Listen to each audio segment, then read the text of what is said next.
Alright, so next up we have the Baltimore Ravens here picking at number 6, and I have them taking Myles Jack, the linebacker out of UCLA.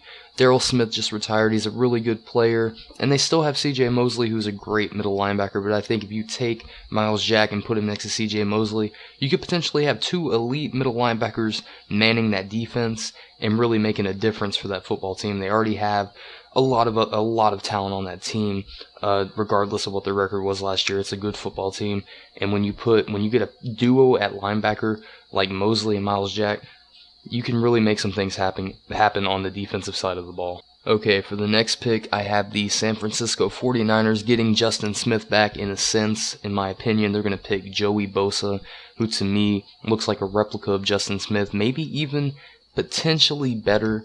He's had some off-the-field issues, which has been, going around on NFL Network and ESPN and all of that, but the man's a beast. He looks like he should be a top 5 pick, even top 3, but I think that due to circumstances with teams needing quarterbacks and linemen and other positions, I feel like he's going to fall here to the 49ers, and they're going to get the replacement for Justin Smith, who retired a couple years ago, and he was one of the biggest pieces to their team when they were making the playoffs each and every year for a couple years straight, and I think this pick makes a whole lot of sense.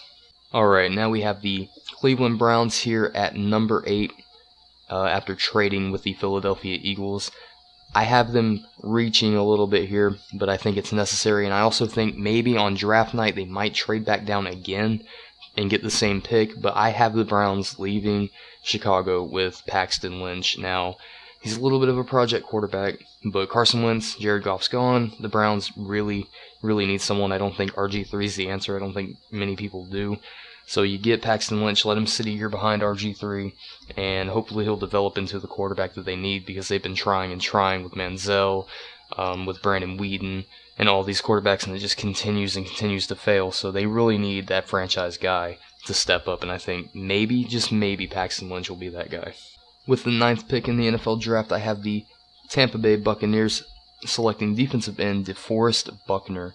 This man is a freakish, and I mean freakish athlete. He's huge, he's fast, and he's going to be a really good player in my opinion. The Buccaneers have a lot of pieces in place on offense. They have 2 really good receivers, they have a really good running back, and they have Jameis Winston, who in my opinion, I didn't believe in him much, but I think he's going to be really good. So the Bucs take DeForest Buckner here as the best player available on my board as far as defense is concerned, and get themselves a Pro Bowl caliber player from the get. And to round off the top 10 of the 2016 NFL Draft, I have the New York Giants selecting offensive tackle Ronnie Stanley. I know Giants fans, it's not an extremely sexy pick, but he's a really good offensive tackle. I think he's going to make the transition to the NFL very well, and let's be honest, you guys need help on the offensive line. I think he's going to make a lot of sense and make a lot of plays for you guys. Not sexy, but it's probably the best pick available at this point.